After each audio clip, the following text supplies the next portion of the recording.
Wow. Hey, I have to say, I believe this might be the finest live streamed film, live stream hosted by EriDan available on a Monday night.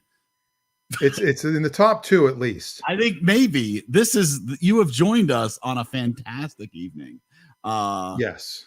For a show like no other. Yes. Tonight we're going to be talking about. Saying it's like no other. This is episode 193 of the EriDan Film Festival. Yes, you have joined correctly on this day, March 4th, 2024. Which is probably a thing. That's a 03042004. No, I have no idea. 0424. No, it's nothing. No, it's nothing. But we are here to talk movies and television and Dan's acne problem. No, we're here to talk about all the. Wow. We're here to talk about the things. This is what we do. Because people need to join and hear about the things. Tonight we're talking about Toy China Storytown. Oh, wow. Yes. It is an interesting mashup tonight of all the double features. I think it's either a palate cleanser or it's the cartoon before the movie. I don't know. I had only seen one of these movies, and you could probably guess which. Yes, the animated one. The animated one, of course. But of course. But if you want to be a guest, it's very easy. You go to eridanlive.com. It just pops up on your screen. It'll tell you what to do. Put in some headphones if you have them. And boom, you can be joining us live. Or you could just comment in the comments. Yeah. Say things. That's why they're called comments. That's where you comment, yes. You comment in the comments. And so we encourage you to join us to talk all things. And we're going to do other things tonight too. We have a lot of business. We have a lot of wheels to spin. We got to spin some wheels, and we've got to talk to some people, and we've got just so much. The wheels on the bus go round and round. They do go round and round, and so does the return of our first entry. One ring to rule the moon. One ring. It's Brittany. Brittany! Hello! Brittany. So long! It's been forever. I was going to say, you haven't been with us since January 2nd. Oh my gosh. And even before that was a while too, I think. Actually, you weren't here on January 2nd. That was when you first stopped being here. So I've seen you since Christmas. Sounds about right. It's terrible. So it is. Oh, it's good to be here. I'm excited. We're so excited that you're here. And to at least be able to talk about one of these movies. I tried, man. I tried for 2. That's all right. I think you made the right choice. Okay. If given the choice, you made the right choice. Based on your comments, I have to agree. Oh, just wait. Speaking of comments. I'm sorry, Dave. This conversation can serve no purpose anymore. Yeah, some people aren't going to like one of the movies. I know that. I think you are correct. But not necessarily for the reasons you think. No, we'll see. We'll see. I think it will be interesting. But I think one of the movies ought to be very well adored. And I think even if you didn't like the movie, there's still plenty to discuss. Yeah, I mean, Toy Story's not all bad. No, it's not all bad.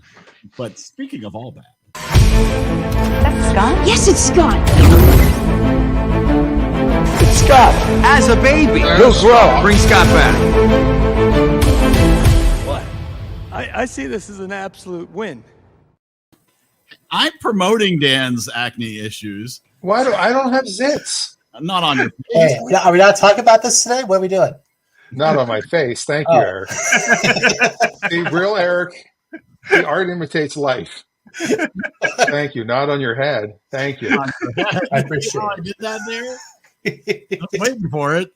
Wow. I have Isn't it good to have friends, Dan? Let me know when I have some. Speaking of friends.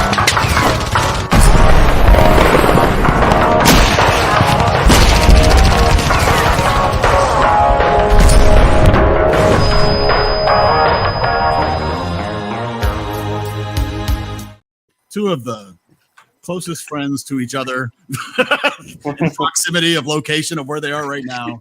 I mean, what's the old saying? With friends like this, who needs enemas? Something like Something that. like that. And try the veal. All week. Hello, is this thing on? Apparently not. You don't No, have the I guess comb not. over it, Dan. No, sorry. No. And Adam is in the comments. So there we go. Tale of two movies. And okay. No. Wow. This is a tale of two great movies.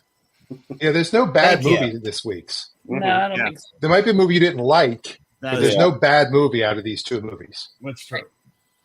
That's true. So, well, Wade, you are the chooser of our bizarre double feature. That I'll admit, it's a bit of a bizarre double feature. Both sides of Wade's brain.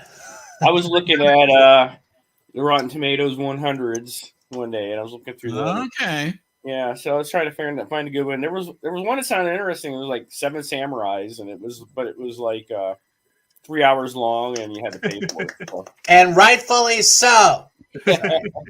Sorry. Yeah, I think anything over 6 samurais is just too many. Yeah, It's a lot of samurais.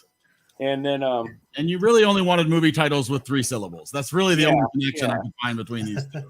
Yeah, I didn't want to get too complicated. So I prefer Everybody this way. alliteration. yeah, so I'd never seen Chinatown, so I'm like, it could be interesting, and it was available out there, so I said I'll pick that There we one. go. And then I wanted a short one because it was a little bit longer. So I started looking, and the first thing that caught my attention was Toy Story. So Well, that's where we're at. And that's where we're at. And where do you want to start this discussion? This is your. I guess we better start with Chinatown. All right, let's start with Chinatown, 1974, rated R. Jack Nicholson, Faye Dunaway, John Huston, Perry Lopez, directed by Roman Polanski. Budget of $6 million, worldwide gross of $29 million. Critics at a 99, the audience at a 93. Coming in for Chinatown. You said you had never seen it before. No, I've never seen it before. This was a shot in the dark. Whoa. Yeah. I figured Jack Nicholson and Faye Dunaway. Yeah, it's got to be good, right? It's got to be good. And 11 Oscar nominations. And John Huston. I mean, man, you can't really go wrong there at all, right? This is sort of the movie that made Nicholson a star. And directed by Roman Polanski. What could go wrong? Right, exactly. Only this is only 4 years after Roman Polanski's girlfriend Sharon Tate was murdered by the Manson family, and he'd left the country and he came back. This is the first thing he did. So then he left the country again for different reasons. Yeah, left the country again. That was he left the country for a reason very well attached to the end of the movie. Sort of, yes, and he was for his sister daughter. He was the guy with the knife. He's the guy. That's right. Cut his nose. Yeah. Oh yeah. Yeah. Didn't know that. Nice. Yeah. Yeah, that was pretty interesting. That's the first time I've ever seen that in a movie. And what's really weird is we watched the Beverly Hillbillies later, and Sharon Tate was in it. Oh, that is weird. That is really We went weird. from Chinatown to the Beverly Hillbillies. Not the same day, no. Just like later that weekend. Oh, are you sure? Yeah. Well. So Burt Ward. Netflix's Ward, recommendations are getting increasingly weird. Yeah. It is odd to see your lead character of a movie obscure his face through a majority of the film. Yeah. Normally they don't do that. In fact, in most action movies, people's wounds heal magically within minutes because they don't want to be scarred throughout the movie, and they don't want blood down their face or a hole in their shirt, and suddenly they need to change. And so you get the big shirtless scene, and they get a chance to wash off their face. But Jack Nicholson's face is blocked by hideous bandages through most of them. Yeah. When they come off, you get to see the stitches. Yes. Yeah. It was the opposite of Joker. The interesting thing about this too is Jack Nicholson is in every single scene of this movie. Oh yeah. Mm-hmm.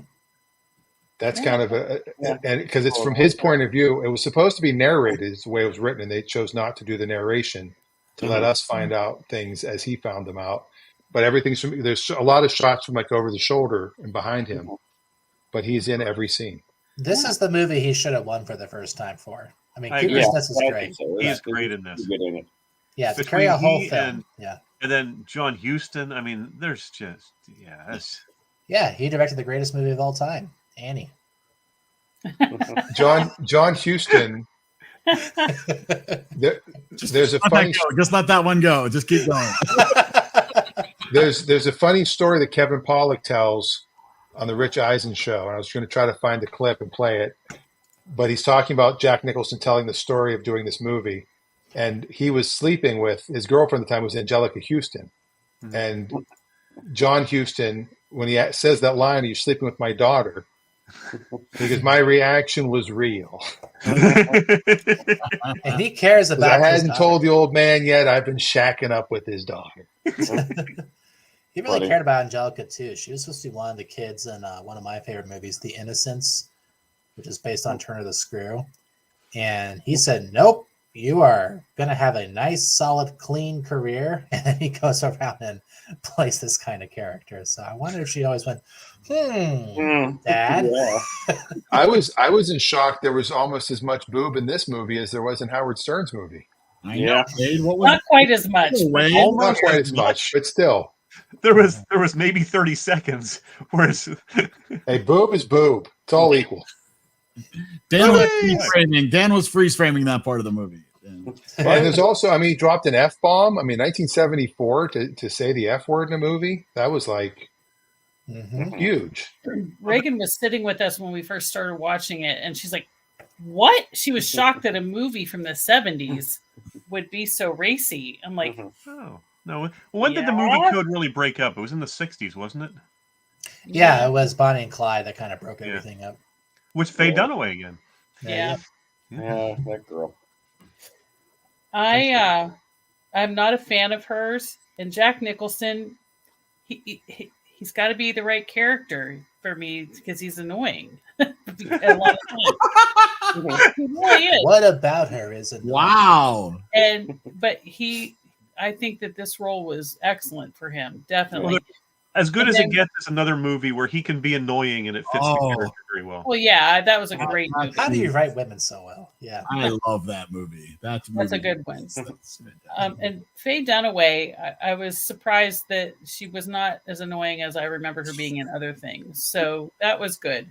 She was very real in this. She really did. She was the most annoying actress. So what I'm curious, Adam did not like this movie. I know you're all shocked. And he said it was a snooze fest, which I guess it's because I lived in LA and I really was enjoying watching like the scenes and the different streets and the cars, even though it was 1937. Right. He said even a boob couldn't save this movie. Well, her boobs were kind of bad. As a woman, wow, judge me much.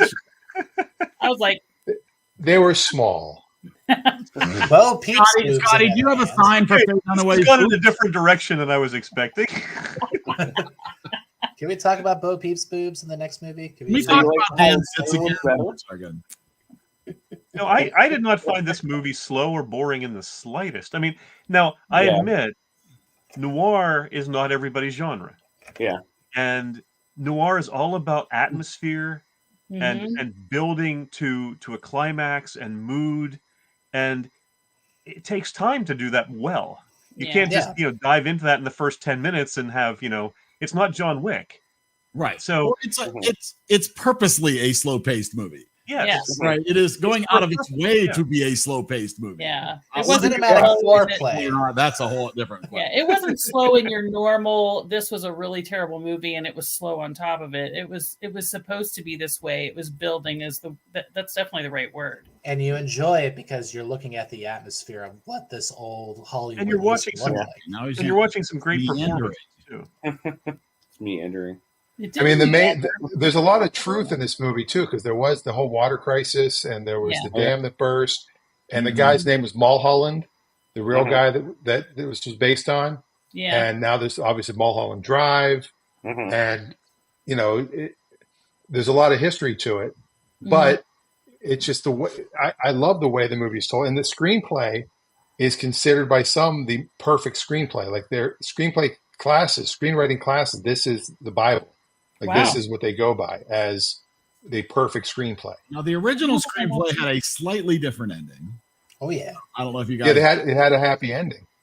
Well, happier. Happier ending. I mean, I said foreplay metaphorically, not literally. Ending on this is a little disturbing. Yes. Where you're coming from, which caused us to watch the sequel. So, because so we took the time this weekend to watch. Oh, you watched Roger Rabbit? We did watch Roger Rabbit. Roger Rabbit is basically a spoof of this. We watched the Two Jakes. We watched the Two Jakes, which is really not a good movie, but does give you at least some closure a little bit towards the story that ends at the end of Chinatown. So, oh wow, he was in it too. Yeah. There's a lot of there's at least a good percentage of the original cast that returns. And Nicholson directed it. Wow, boy, well that explains a lot. And but it wasn't until 1990. Apparently, when they wrote the screenplay, it was written as a trilogy. The first one was dealing with water, the second one was dealing with oil, and the last one was supposed to deal with land issues. But after the complete failure of the Two Jakes, they did not make a third movie, obviously. Well, I wonder if the failure of Godfather 3 also had something to do with that as well, like revitalizing a franchise from the 70s with those old themes and cinematography and trying to capture the magic of the original when everyone's into Batman. Can't do it alone. There's when you do something like Bill and Ted. Anytime you try to go revisit a franchise from over a decade ago, even if you get all the original people back, it rarely works. Come on, Bill and Ted Face the Music. I'll work on Space Jam: A New Legacy anytime. Space Jam had space and it had jam. They went to space. It had a killer soundtrack. The new Space Jam, they did not go to space, and the soundtrack sucks. No. Was that a John Mulaney impression? Was it good? No. It wasn't bad. That was great. Adam's not a fan of noir films because they're too slow. Yeah. Noir is a French word for slow. Yeah, not really, but still. I do love the fact that the one character in The Boys is named Black Noir. That's such a great name. That is good. That's awesome. Chiaro Obscuro. Yeah. Yeah. But I loved the old noir films with Bogart and Cagney and Edward G. Robinson and Cape Fear, great movies. And there's so many of those old noir films, and I just love them. So when I almost brought up LA Confidential as a movie once or twice when my name came up on the wheel because I love that style of movie so much. Mm-hmm. There's a part of me that feels like Once Upon a Time in Hollywood was loosely based on the sort of energy and structure of this movie as well. That was probably very intentional. Yeah, I kind of thought about making that the other one, but It would have been a bit long. I like that movie. It was interesting. Everyone talks about they slammed that movie. It's his favorite film that he's done. Yeah, Tarantino. Yeah, and that's the thing. We watched it several times. In the same weekend. I don't normally do that. It was compelling to watch it again and figure stuff out. And all the details, they built this thing like you were actually in the 60s. And if you look at the green screen work they did, when Margot Robbie is walking outside the theater and all the things they had to build around her, oh my fucking God, it's amazing. Excuse me. But let's go back to Chinatown. Yeah. It would be nice if somebody went to Chinatown, not in the last 20 minutes of the movie. But the movie's called Chinatown, and outside of a few casual references where we never really hear what happened in Chinatown. Yeah. It's like calling North by Northwest Rushmore. I'm like, when are we going to Chinatown? It's called building suspense. What's interesting, though, is the actual Chinatown in the Los Angeles area was decimated, torn down. I saw the stat somewhere, but in 1930, it was around until 36, and then it was rebuilt in 38.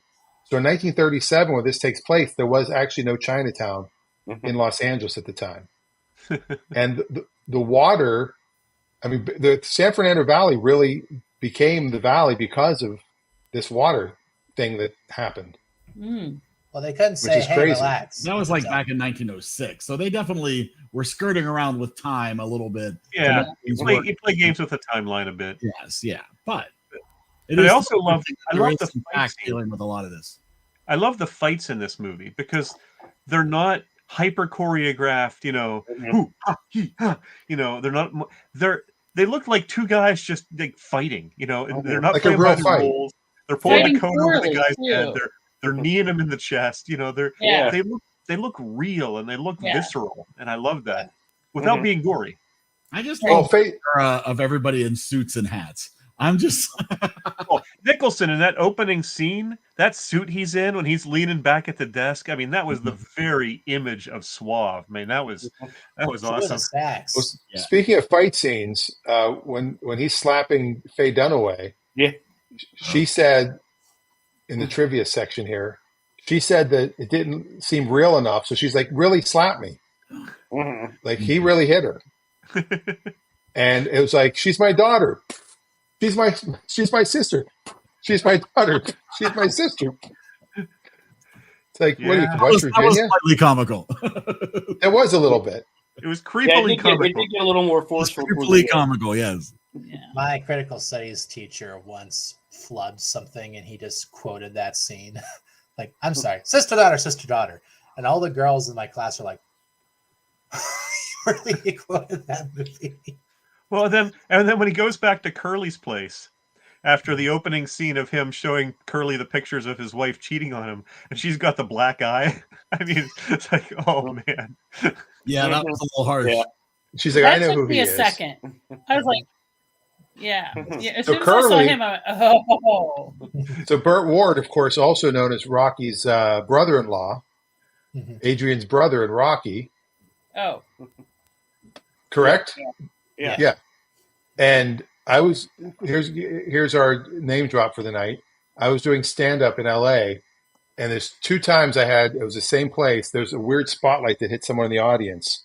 And one time it was Jerry Mathers, the Beeve, and the other time it was Burt Ward. Aw. And you get on stage, you look and you go, is that Paulie? And it was. This name drop is sponsored in part by Hats, the best solution when you haven't taken a shower. Try Hats. I'm Or if kind you of have no bummed hair. that I didn't have a Zit Cream one lined up and ready to go. That would have been a perfect callback. Do I have a zit? Like, where is this coming from? Not at all. That's what makes it even better. Like, I'm looking, I don't see it. That's my nose, Eric. That's not a zit. It's not a matter of where the zit is, Dan. And these are not attached. These are not nose glasses. You know how Bono is supposed to be the biggest piece of shit ever in South Park? Just don't think about it. You're okay. All right. Yeah. We should score this one. You think so? Oh, yeah. Sure. I guess if we have to. Something about the It's just moving the show Chinatown. along. Let's go.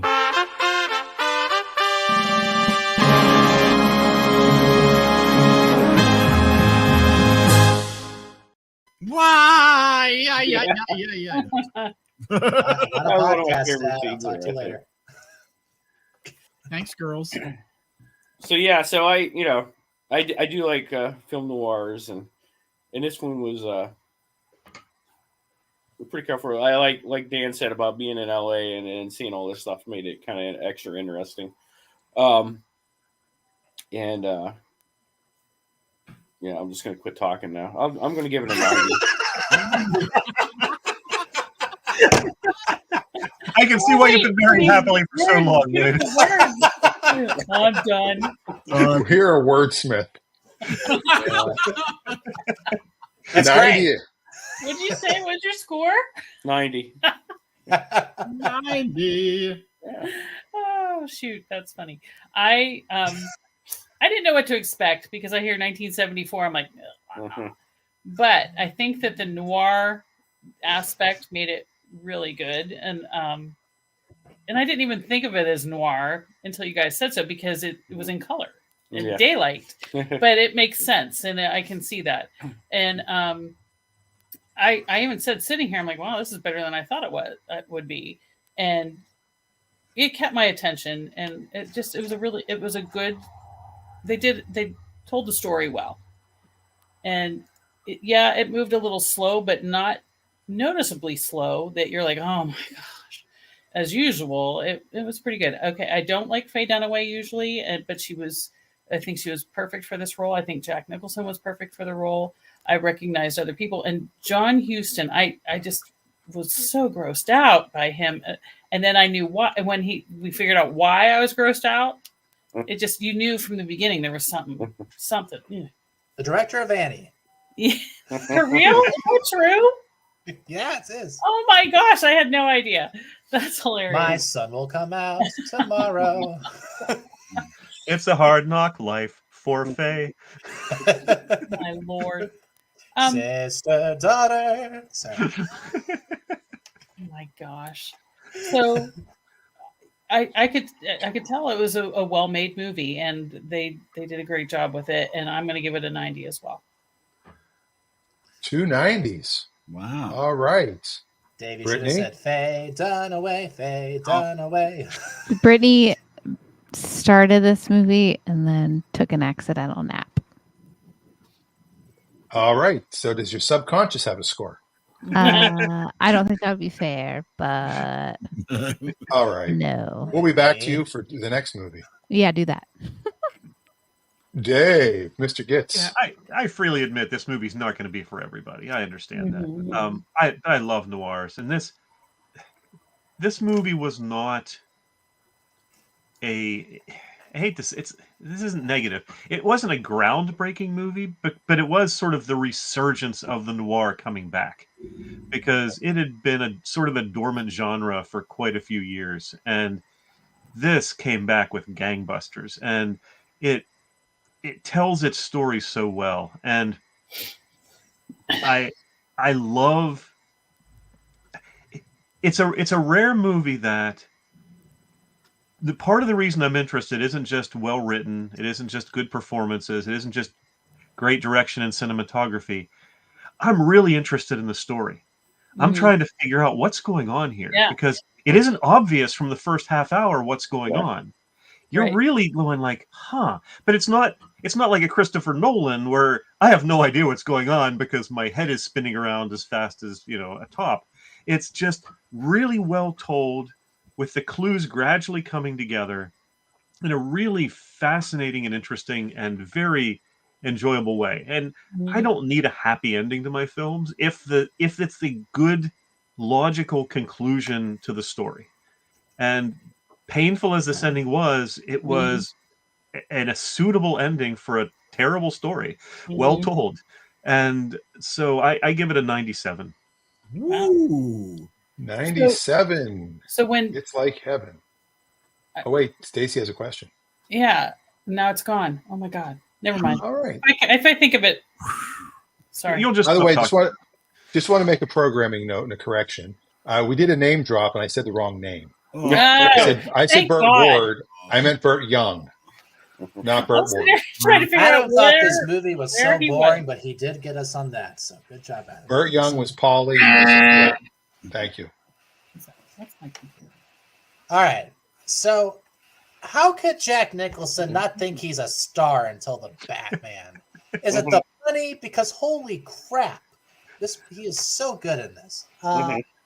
It's really, there's my Malay impression again. I guess I got a thing. I really like the cinematography is gorgeous. The editing is amazing, and it's kind of funny that Dave brought up Chris Nolan, because I feel like this movie did for noir what The Dark Knight did for superhero movies. Like, they were a thing, but to actually take it super seriously as a genre that could use the tools of the trade and the trends that were falling into place at the time. I mean, comparing this and, Godfather 2 that came out the same year, as like comparing The Dark Knight to Iron Man. Like, two very different approaches to the same film, but you could see how one was trying to be like an homage and one was trying to do something new. And I feel like it really is the homage that kind of keeps pushing everything forward. It's so well shot, it's well written, the influence is everywhere. I'm really sad that Roman Polanski is an asshole. About that. Because he's so talented. Right. Oh yeah. A lot of talented people are assholes. Yep. Okay.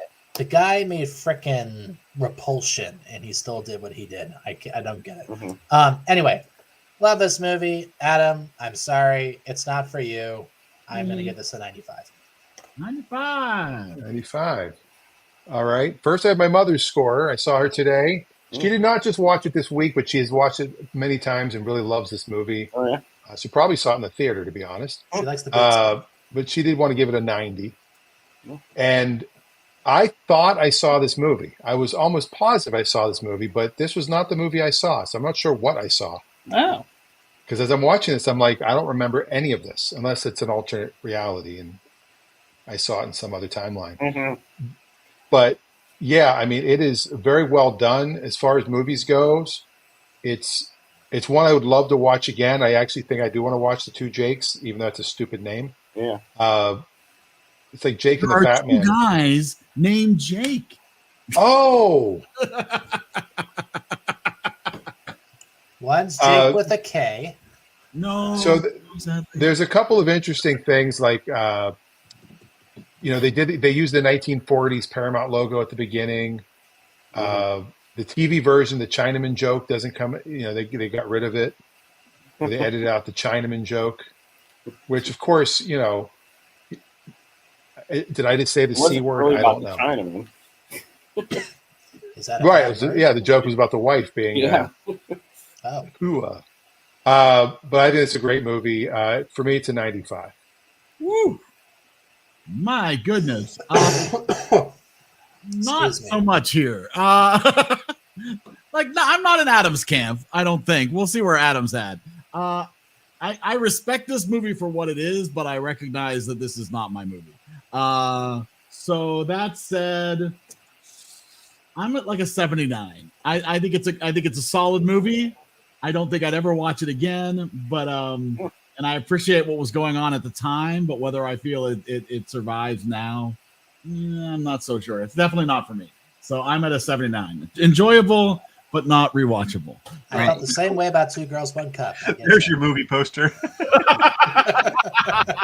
Enjoyable. You'll never see it again. Enjoyable exactly once. That's right. The movie you'll love to see once. Well, Adam calls this movie 27 times better than Cats. Wow, that's a lot of love for China. Yeah. Woo! Nice. He has nothing to say. Just 27. Just the number. I think he already said it that a boob couldn't help it. A boob couldn't save it. I think without the boob, it would have been a 7. I think that boob gave it 20. Say it gets 20 points for one boob. 10 for each Faye Dunaway boob. I'm sure she would be My private parts rated so much higher from him. Oh, honored. We're never going to work in Hollywood. No, of course not. Don't be ridiculous. All right, so Chinatown coming in with an 82.88, ending up on our second board of movies, beating out The Truman Show, but not Meet the Patels or The Rocketeer. How is The Rocketeer that high? See, that's what's amazing. I mean, here, I know we're doing an average. We have a small number of people here. Yeah. But when a movie gets 90+% from everybody but 2 people, Honestly, it should be higher than that. I know that's how averages work. If you drop the high-low score, it would be an 89. Right? All right. So if that helps you. All right. We don't do Olympic scoring typically. Yeah, we don't. I keep track of it, but we don't do anything with it. We don't have enough numbers to really do that. No. So there we go. All right. So moving on with the double feature, it's Toy Story 1995. Tom Hanks, Don Rickles, Tim Allen, Jim Varney, Riggles, Wallace Shawn, John Ratzenberger, Annie Potts, so many people. Directed by John Lasseter. Written by a whole slew of people, including Joss Whedon and Joel Cohen. $30 million budget, $394 million were awarded. Critics at 100%, audience at an 82. 92. 92, sorry. So, and as Wade said, he picked it because it was short. Yeah. I love it. I know I could watch it again. I liked it. So yes, it tells. I think it tells an original story. I would say in an original way, which kind of made it really interesting. Mm-hmm. Well, and what's interesting, I mean, obviously for a lot of us, we could remember when this movie came out and what was happening at the time, unlike when Chinatown was released. Oh, yeah. I was in kindergarten. Memories of when Chinatown was released and what was going on then, but I can't remember that movie coming out. I was in sorry. kindergarten. How revolutionary Toy Story was, Oh, how yeah. Tom Hanks was, you know. Dave, you're muted. I saw you say something. No idea what. But yeah, I remember Chinatown coming out, but I was too young to see it. Yeah, I was 4, so I don't remember that. But yeah, so 11. A revolutionary movie, Toy Story. I mean, obviously put Pixar on the map. Obviously, made me like Tim Allen again after a long time of being tired of Tim Allen. And most importantly, it made Randy Newman tolerable. Oh, the score. Randy Newman's always been tolerable. He's a great songwriter. The score of Toy Story could not be more perfect. Yeah. Toys, they are just like you and me. Oh, come on. I'll fly no more. No, come on. I cry every time Buzz tries to fly out the window. This is just one of those few movies that I grew up watching and as a toddler, and I could still recite it pretty damn well. Just so many great themes for both kids and adults. And again, if you know the history of Pixar and how Pixar kept going, they were going to basically, according to Disney, just keep making Toy Story movies until the studio broke down. Like Disney made Toy Story 2, and Disney said, okay, do Toy Story 3. Now we're gonna do Monsters Inc. All right, do that. Now make Toy Story 3. Now we're gonna do Finding Nemo. And it's just been this game until we got to like the 2011. They finally made Toy Story 3, and then we had the whole investor thing, and they made a bunch of sequels for 10 years. But no, it's a solid foundation for how to start a new way of animation, a new way of storytelling. Just finding different ways to make it work, and it's timeless. I was thinking of Iron Man when I was watching this, because in the same way that Iron Man could have, if it had not been as good as it was, scuttled the whole MCU from ever happening, this could have caused Pixar to become a little second-rate churning out short studio if it had not been a success. In the same way that Snow White, if it hadn't been a success for Disney, could have completely changed the course of modern film animation. You know, there's certain films that just do that.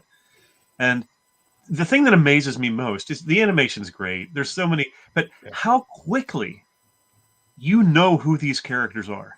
Right? I mean, you understand who Rex is like 2 lines in. You understand who Slinky Dog is. I mean, it's just amazing how well that is done. The casting is so good too. Right.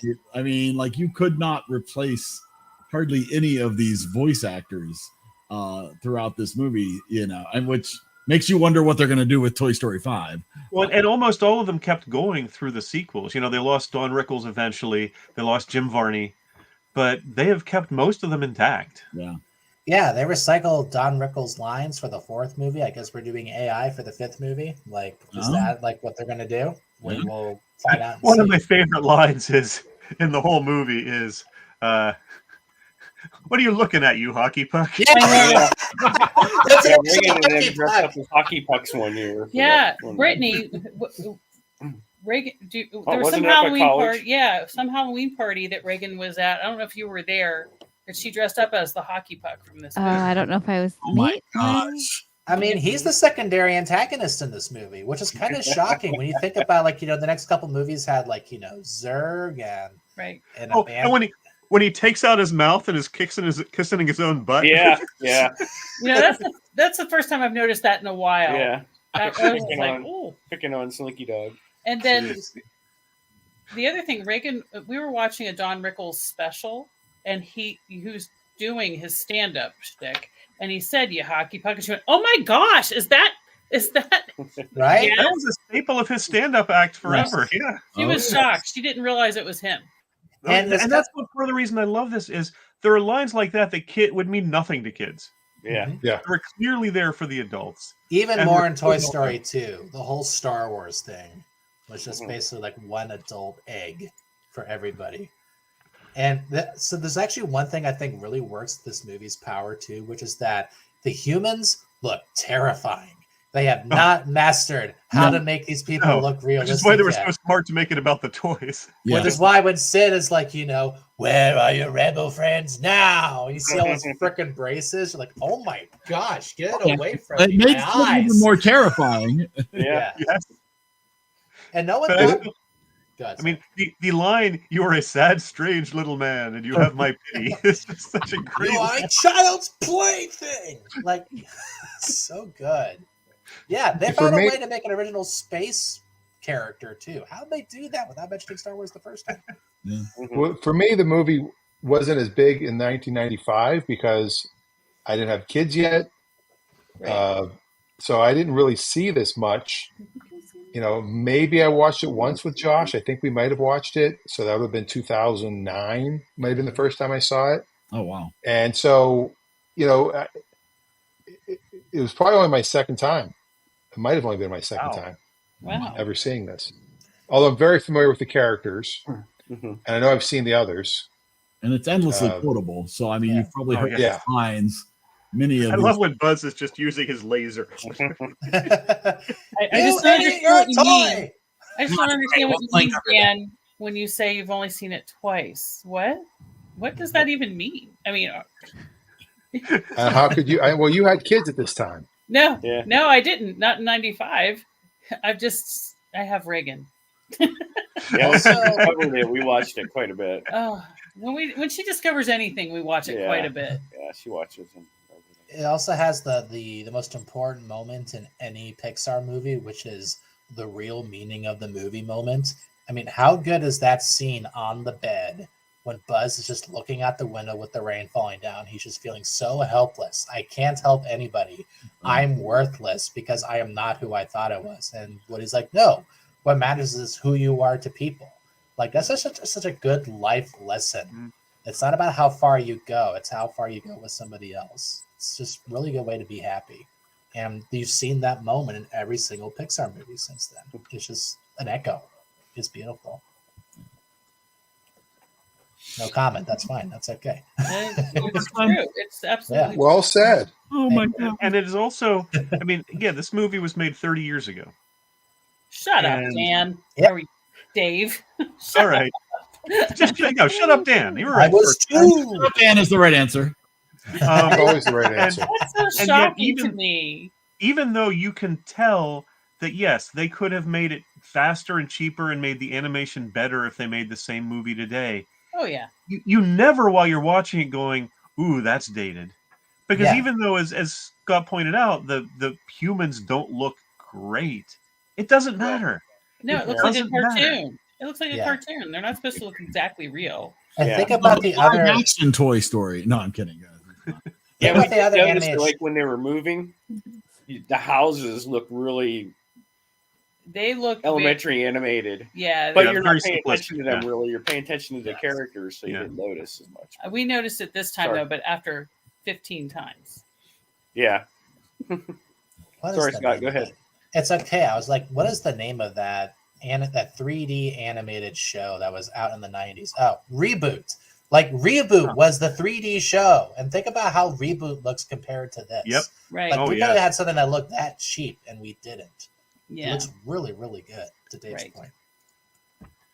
Yeah.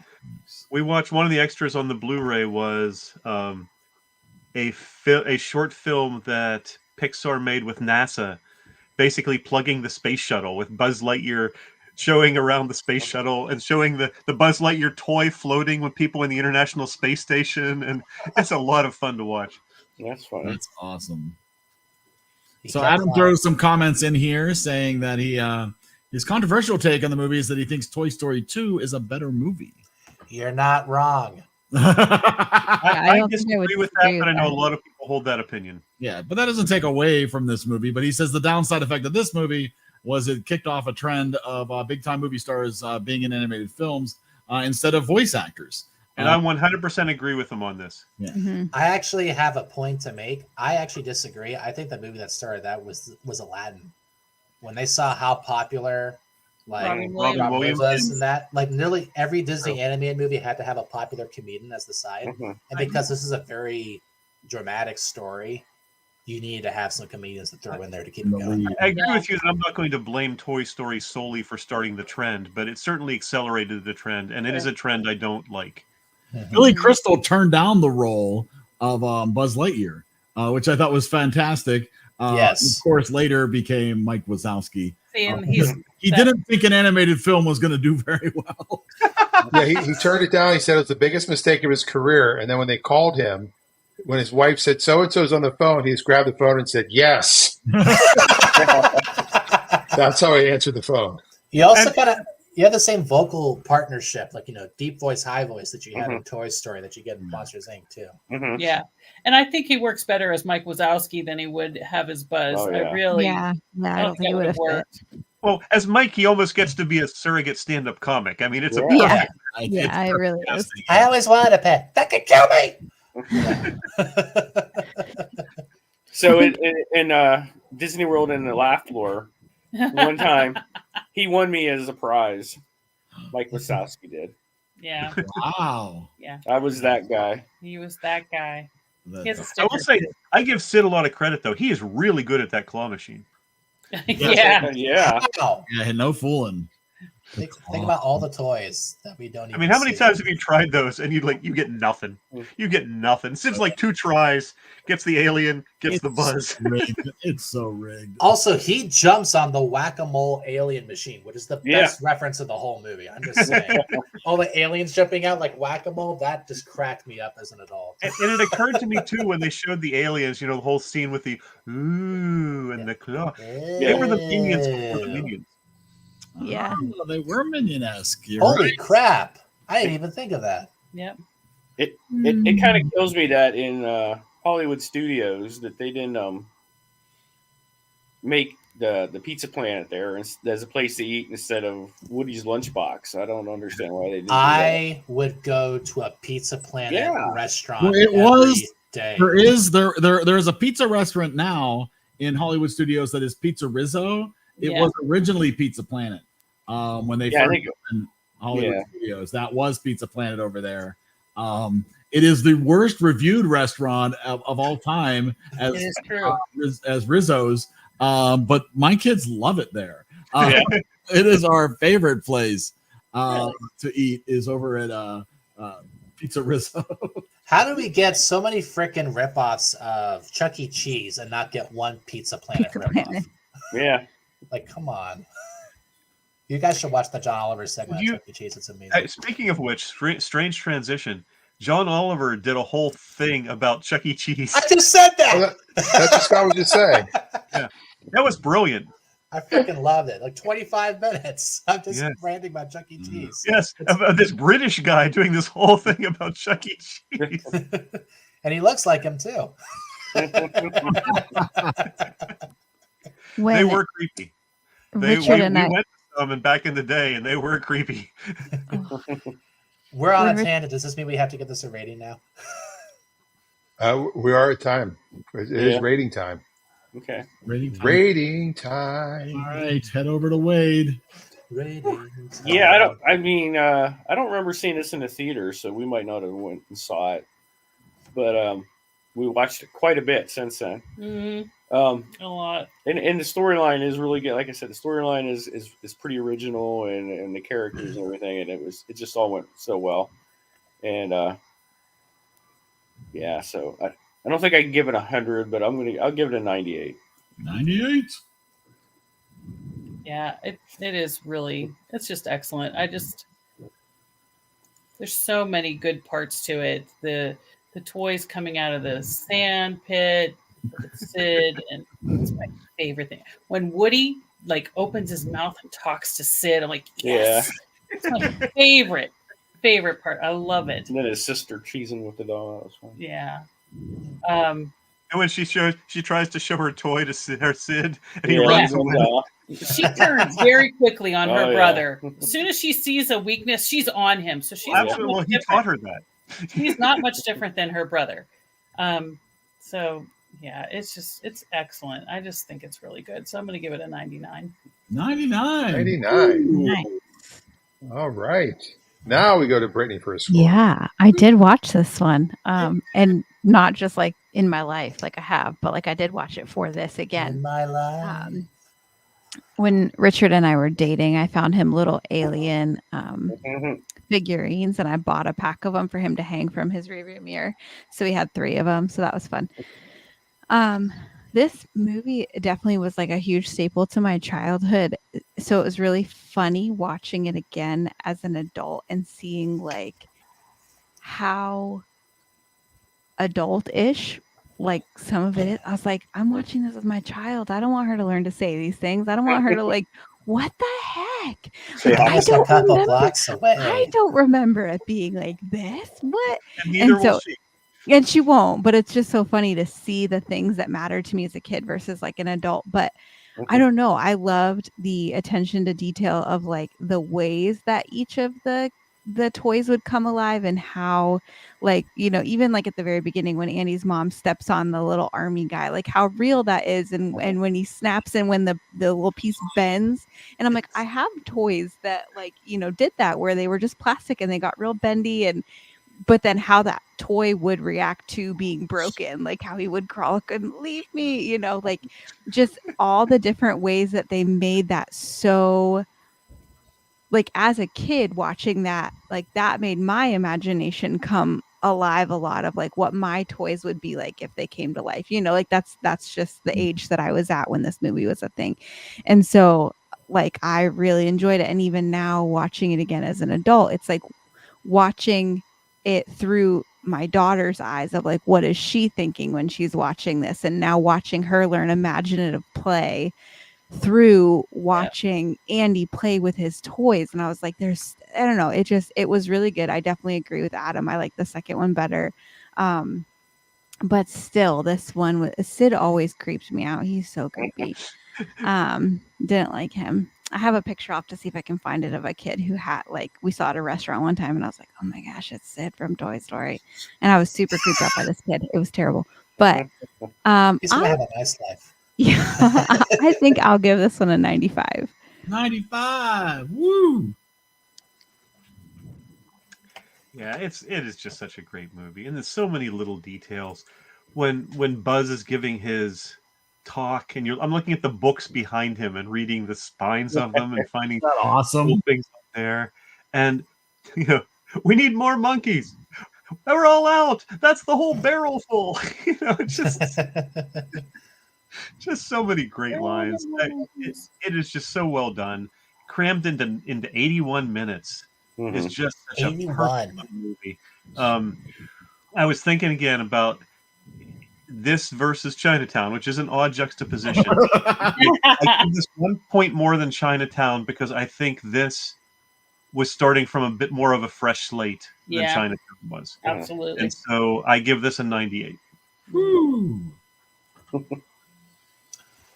Okay. So, geez, it's Toy Story. I mean, you could trace so many different trends in animation, like I said, back to this one movie. And honestly, I think that the whole reason why Toy Story 4 is made, besides the money and the Pixar sequels, was simply because they felt really bad about how they treated Bo Peep in this. Why don't I get someone else to watch the sheep tonight? As an adult, you're like, and Woody's like, oh my god. No, it's so well written. It's well animated. You made this little tiny world come to life, and you taught kids to take care of their Disney merchandise. Like, what more can I say? Like, I think the second one is better, but this had such an effect on me as a kid. I have to give it 100. I'm sorry. Wow. Wow. Yay. Aichi mama. You're muted. You were muted. Wonder why that happened. I don't know. So number one, my mom is at a 93. Woo. Number two, I really love this movie also. It's obviously, I mean, it's Toy Story. It's not something I would watch over and over and over again. It's no Private Parts. That's a third movie. I don't know. that fishing line with the legs, I don't know. That could have been in that movie. I don't know, about the same number of boobs, right? Yeah, Ken fall in love with Barbie in the third movie. But it's a solid A+ movie, so it's a 96. 96. Wow. 96. 96. Dan rating an animated movie higher than me. I love this movie. It's just not one of my. It's not like I can watch it over and over and over again. I know my wife actually was opting out of watching this again, which I thought was interesting. I really do like Toy Story 3 a lot. And the controversial take. But this is obviously awesome. It's a great movie. It is, absolutely. So I'm going to go with 93. I'm staying in the 90s here, but I'm going 93. And I will say, but the reason I might argue that Toy Story 2 is as good a movie as Toy Story. I give the edge to Toy Story because Toy Story had to introduce the characters. Toy Story had to make me love these characters. When you go into Toy Story 2, they had a head start. Oh yeah, and they could do a lot more because they already had such a good, solid foundation. Yeah. I think Shrek 2 is a much better movie that Shrek was trying to be than Shrek, but Shrek is still like Shrek. Shrek is still like Shrek. Yeah. Oh, yeah. Which might. Oh, is that a foreshadowing to your animated movie for the wheel? Spam. Yeah. But So Adam points out that there are Toy Story Crocs available if you're looking. Oh, for goodness. And B wants those Crocs. And so does Reagan. And Adam says it's solid, not my favorite Toy Story movie or Pixar movie. He gives it an 80. These Crocs will last. This is going to have a high score. This is going to do pretty well, I believe, if I've done my math correctly, which I never have. That's why he's a line producer. I think everybody's going to be okay with this. So Toy Story coming in with a 94.67. Wow. Woo! Almost nudging out Back to the Future, but not quite. Beating out Groundhog Day and Lord of the Rings is Toy Story. Man, if Adam had liked it like an 85, I'd say that's about where it belongs. I'm happy with pretty comfortable with that actually myself. So there we go. We've got 2 movies this year that have made the top 6. How about that? And it's Groundhog Day and Toy Story. Barely much watches. And could we get a third movie after next week? Who knows? Most of these movies are like, come on, it's this movie. Right. So we have a couple of things we have to do. So the first thing we're going to do is spin the wheel for 2 weeks from tonight. This is where it gets even more confusing than normal. So we're going to spin this week to let people choose, to give people a week to choose what their movie will be. Everybody following this? So we're going to choose somebody who gets to choose a movie for 2 weeks from tonight. Does everybody follow along? We're going to choose somebody.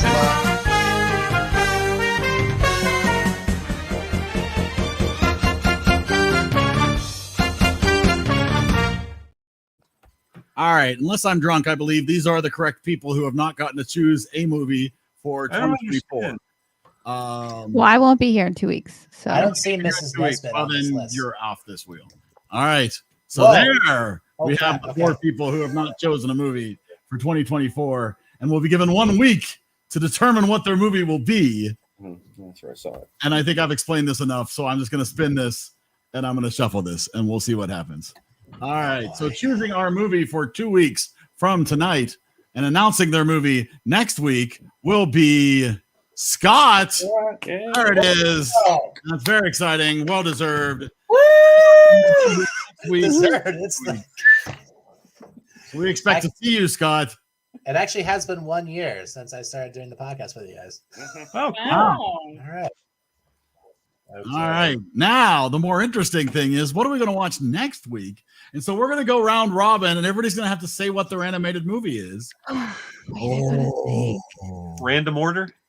Sure. I'll let Dan choose the order because I'm going to have to write his movie down. We'll start with the guy that said random order. That's not random. Random. All right. After much debate, I got it down to 6, but I'm just going to pick one. So I'm going with the Lego Movie. Oh, I almost thought that one. Well, and you can vote for a movie again. Yes, absolutely. You won't be here. Nice to say hello again. Well, she might be here next week. Are you able to be here next week? Oh, yeah, you here next week by any chance? Yeah, I am, but skip me for a second because I didn't know I was going to be here, so I need a second. She needs a moment. All right, I choose Arietti. What? Ed and Eddie?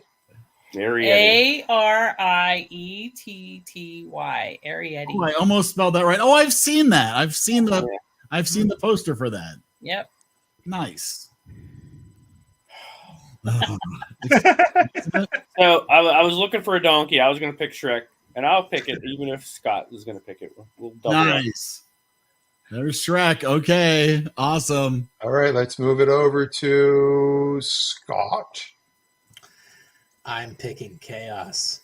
I choose food fight. Food fight. Oh, no. Interesting. I guess. Oh, and Adam. That was on my short list as well, Adam. That was on my final 6. I like that one too. I wasn't planning anything. I was like, okay, what is the worst anime movie I can think of? Oh, it's perfect after Toy let's Story. see. Is Brittany ready? Is that the Curly Tuna? Give me 1 second. And you could pick something somebody already picked and give it an extra space. It's true. If there's something you really like. Food fights. That's what I'm going to be doing. Oh. Teaser. I wanna pick 9, like the number. Oh, yes, I did look at that one. I considered that.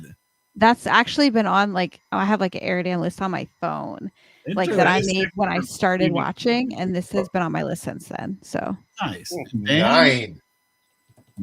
All right. I'm going to go with a duplicate to give a second space on the wheel to the Lego Movie. Ah, very nice. Dang it. Very nice. And I debated about this way too long today, determining what I was going to do. Was I doing a classic? Was I doing something we've talked about before and everybody's seen? And I decided no, because we were doing that with Toy Story. So I'm going with Nimona, which is a Netflix movie. So so there we go. That will round out the wheel. A very interesting animated wheel, to say the least. Here we are. Everybody's choices on the wheel, and we're going to shuffle it. And Just we're going to don't get Scots. Don't get Scots. Come on, wheel. You love Dave Dan. Oh. Stacy Arietti. Do we know where that's playing? Arietti, is that on Netflix? It's on Prime. Prime. Yeah. There we go. Pretty sure. Amy Poehler and Will. Oh, I still got Will Arnett in the movie. Okay, I'm happy. There you go. I mean, you can't go wrong with a Studio Ghibli movie. It's true. This is another one Sure. I've seen more than once because of my children. Nice. Well, there we go. Fun-filled setup for the next 2 weeks. Scott will let us know next week what our movie is for the 25th. Oh, I think he already gave us a preview. He's going to pick Food Fight. Oh no, I'm not that evil. No. I'm like Two-Face. I believe in chance is fair. Yeah. Are you? So you're like No Country for Old Men. You're Javier Bardem. Yes. Call it. Yeah, that was one I did not watch. I remember. I love the movie. Well, the Coen brothers never make a board. Well, shoot. What's on my shelf right now? Well, you don't have to pick it today. You can tell us next week. Oh, yeah, I can tell you next week. Yeah, a whole week. Right. We don't want to know tonight. I have a week You to got all week to contemplate think my about what spice. movie you want. You have a week to overthink this. Yes. Or don't think about it at all. Hey, Or not think about it at all. Scott, you better be here.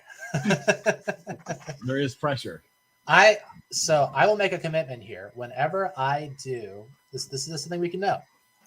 Whenever I win the regular wheel, I will pick a good movie. Whenever I do the genre wheel, I will pick a bad movie. Wow. It's something that people should just see.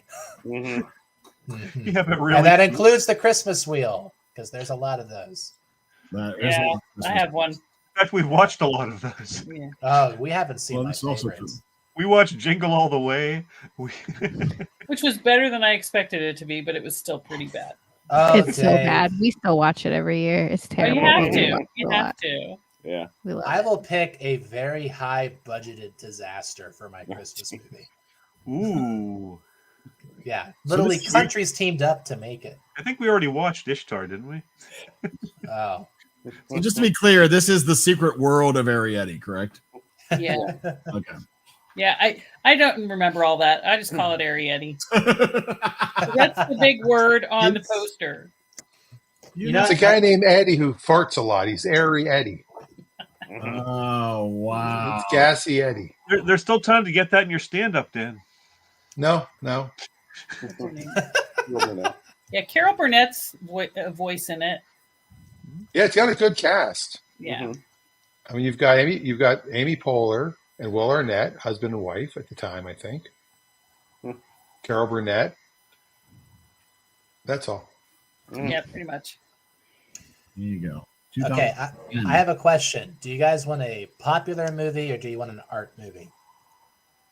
We want the movie that you want to have us talk. All right. Make up your own mind, Scott. And you have a whole week, Scott. I mean, don't pick one. In my opinion, don't pick one you think I know I love this, but everybody else will hate it. You know, unless you really want to talk about how everybody hated it. I never least do pick that one that maliciously, people Dave. avoid. Sometimes it's unintentionally malicious. I know, but like your pick of the martial arts movie, some people didn't like it, but some did. Oh, That's fine. right, If it's a split opinion, that's perfectly fine. Just don't pick one that only you are going to like. No, it's okay. I just want everyone to have. You mean like Somewhere in Time? So I really wanted to share that with everybody because I thought more people would like it. I was actually in shock it scored so poorly. Let me tell you. I think Eric was probably equally surprised by Mixed Nuts doing so poorly. I still am, actually. Yes, absolutely. Dan, today I was on the library's video. Like we have an ebook system called Cloud Library, and now it includes Biblio, which is their movies, and that's on there. I was like, now everybody can see it for free. There you go. Look at them. Oh, there you go. That's adorable. Okay, I made up my mind. Fantastic. And they're adults. They're adult Reagan sizes. would have them. They're adult sizes. Don't All tell right. Reagan. I think this is a movie that's actually gotten a lot of support from some very. Are you famous telling us now? I am telling you now. I Oh, think we this have is a a whole movie week that's. to tell us. I don't care. I'm telling you now. You can't stop him. Okay, now we've got 2 weeks. Actually, we can stop. Actually, You bastards! I mean, it's not that hard.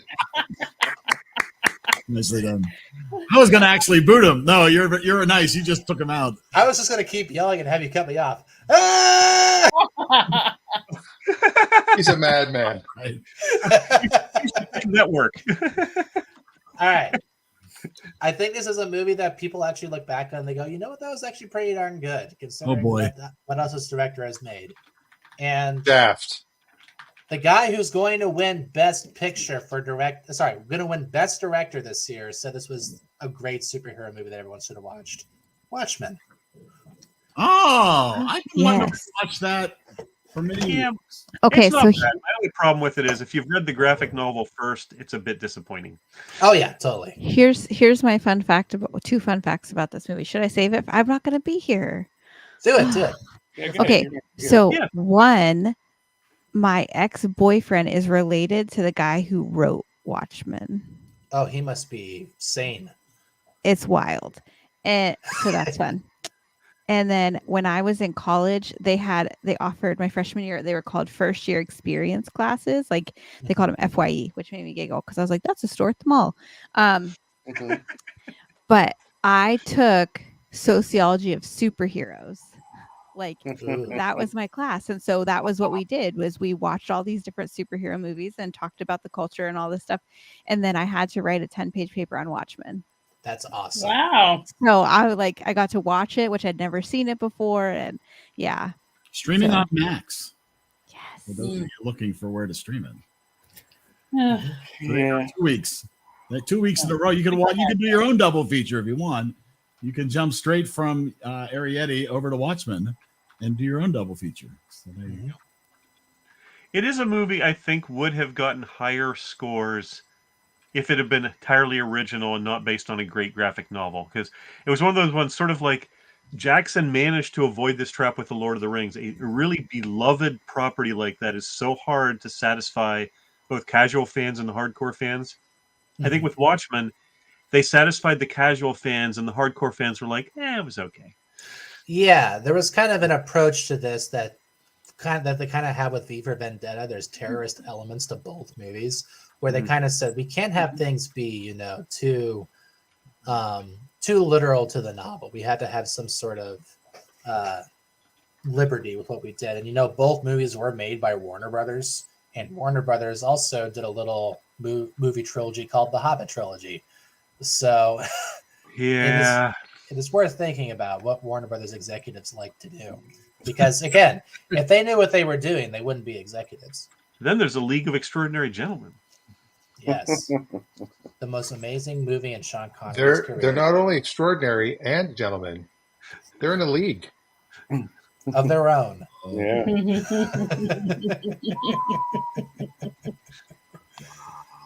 I mean...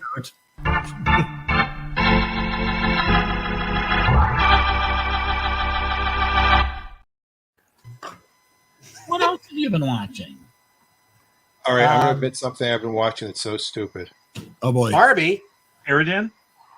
$1 Million Designers. Yeah. It was on Bravo in like 2011 and 12, and now it's on Amazon, I think, or Netflix. I thought your black t-shirt looked more shiny. It's one of those, you watch it and you're like, I can't, it's like a train wreck. The characters, their clients, they're all just such fake plastic. But again, it's one of those things where they're, I remember that area of LA. I remember, yeah. So there's something, when you watch a reality TV show when you're wondering if the industry becomes more and more fake that the show is covering, does it actually blur the line between reality and...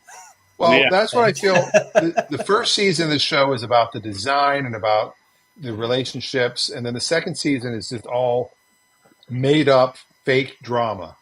Like, we have to get this done in 3 weeks. Why? There's no reason why you have to get this done in 3 weeks. Oh, we've got to go see this client immediately. They're so upset. Well, I've got to go to New York for this thing I told you about. Remember? Oh, no, I'm going to have to go alone. It's just dumb. Yeah, at least. Also, I've been watching Curb Your Enthusiasm, and as Adam says, yes, rest in peace, Richard Lewis. Oh yeah, that was sad. And what's amazing with Richard Lewis, I think I've mentioned this. I would send him messages on Twitter, direct messages, and he would respond every single time. Wow! And all these other comics are now posting their messages with Richard Lewis because he was just one of these people that was just giving and. Said nice things to other comics, and that was another awesome. one that's sort of like that. That after he died, a lot of people came out. Is Paul Rubens used to send all kinds of things to people. He would send them videos on their birthday. He was just constantly in touch with other comics. Yeah. So Curb Your Enthusiasm season, the final season, it's really, really funny. Richard Lewis was so good. He was such a. I mean, there were some stand-up comics that were very popular that I never understood their appeal. But he was just great. I saw a movie yesterday that Adam would love. It's called Perfect Days. Maybe not. It's about a Japanese toilet cleaner who just cleans toilets for 2 weeks. But it's actually mainly about. It's basically about the beauty of finding love in the little things. The beauty. So it's a rom-com? Why would Adam like it? This guy basically has a very solid life.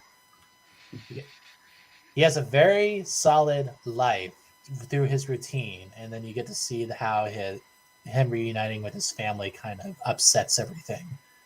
And ultimately, it makes you think about how we need to have the small things, the nice songs on the radio, the beauty of the light falling through leaves in the trees, how it gets you through some of those really crappy things, and ultimately how having a simple life isn't enough. You actually have to appreciate everything around you still.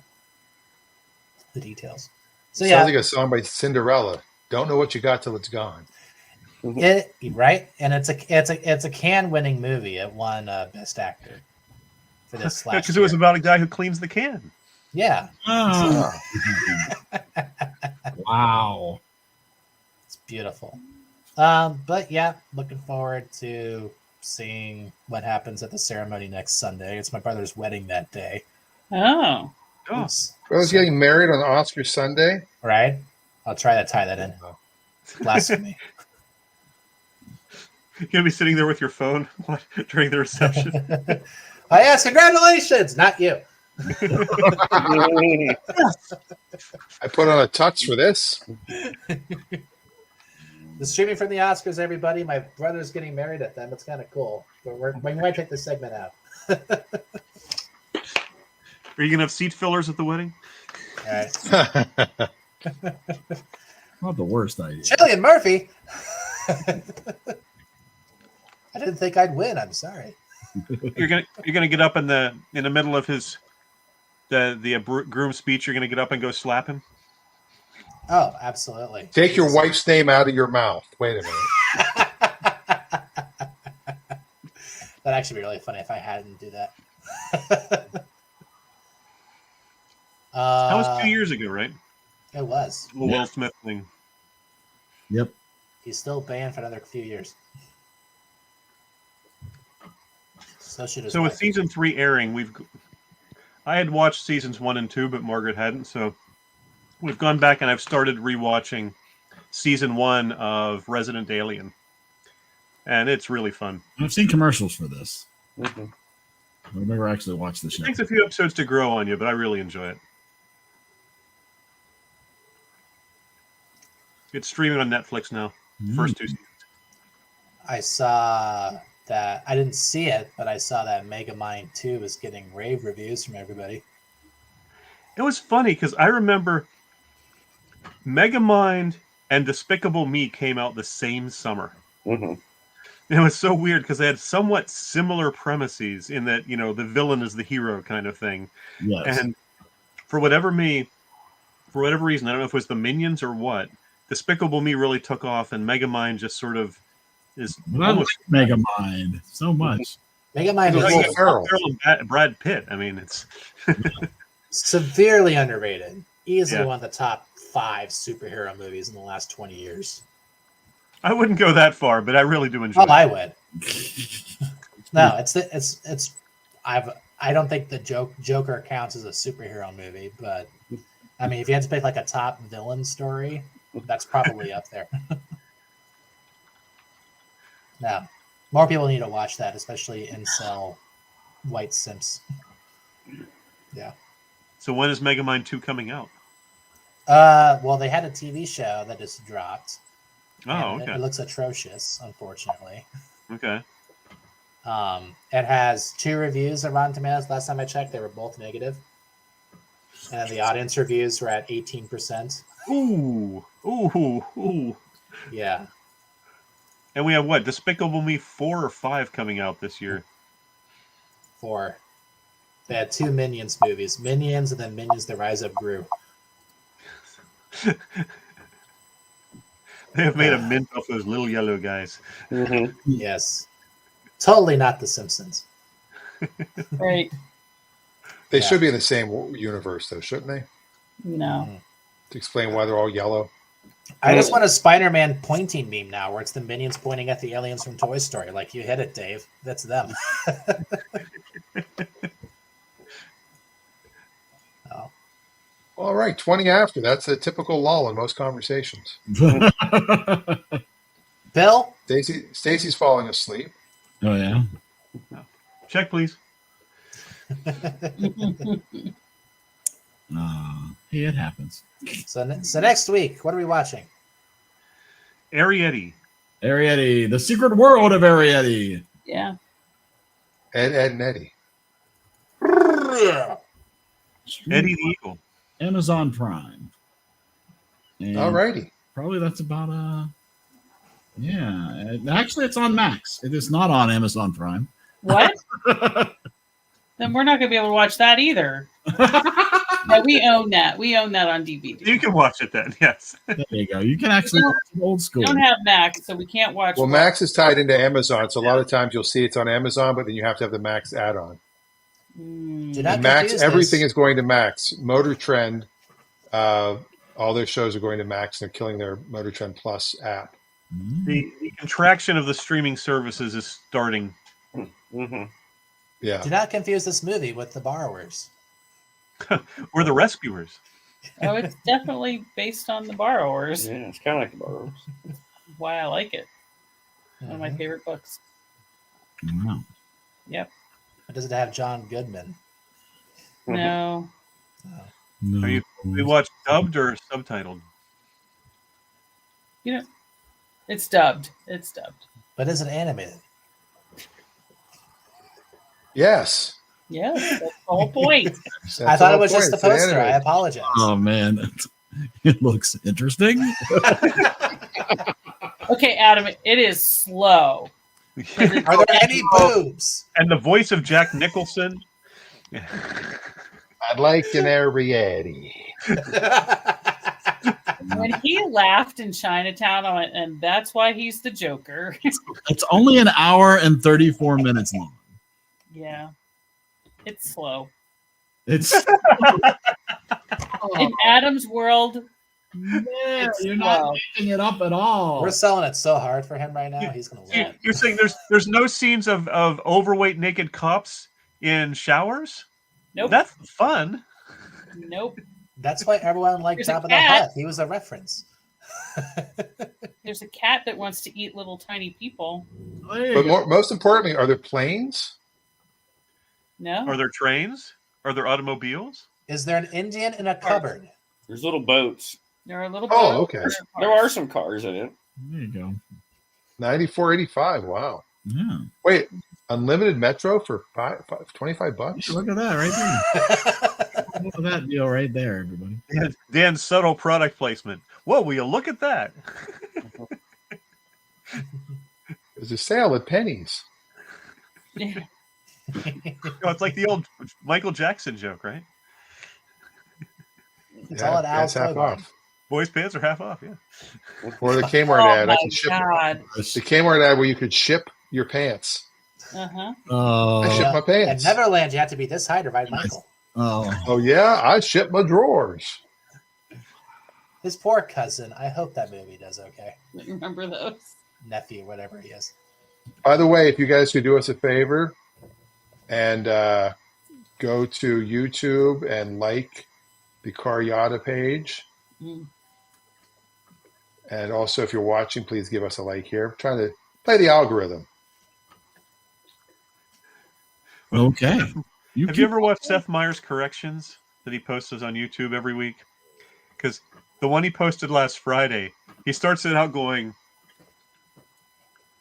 corrections this week are a little short. And he basically does the whole several part really slow and goes, if you watch us at 1.5 or even 2x, this will sound normal. But he goes, but we need to keep it long enough to be able to satisfy the algorithm. What I can't figure out is I've never really seen the @ sign in a domain name. Who's but Carrie That's Ada? how Caryata for YouTube. That's how they do it. Instead of just /Caryata, it's /@Caryata now. Oh. And If then you someone could, will please come give up- it a like. Someone will come up with a name for / and @ together, like slat. So we go to youtube.com /Caryata. Oh, the lingo. Caryata, where All right, Brittany. See you later. Cars. Did she wave? I guess she must have said something. She had to go. She had to go. She's got a little one. She does have the little one. So do you now, Eric. Well, your little one's not very little. Our little dog had some health issues this week. It was very sad, but she's doing well. That's good. Spent the night in the hospital Oh, in an oxygen tent. really? She has What a an little heart iron lung. problem. She's almost 14. All right. We'll end on a sad note. Oh yeah, way to take it down. It's okay, Dan. So we'll It's watch Chinatown. Marley and Me next week. That's right. I was thinking where the red fern grows. Or, Oh, That was the the, other- the reason for dogs. no glasses. That was cool. My dog Spot. All right. Sorry, Dan. All right. All right. All right. All I right. think that's it. All right. Week, everybody. All right.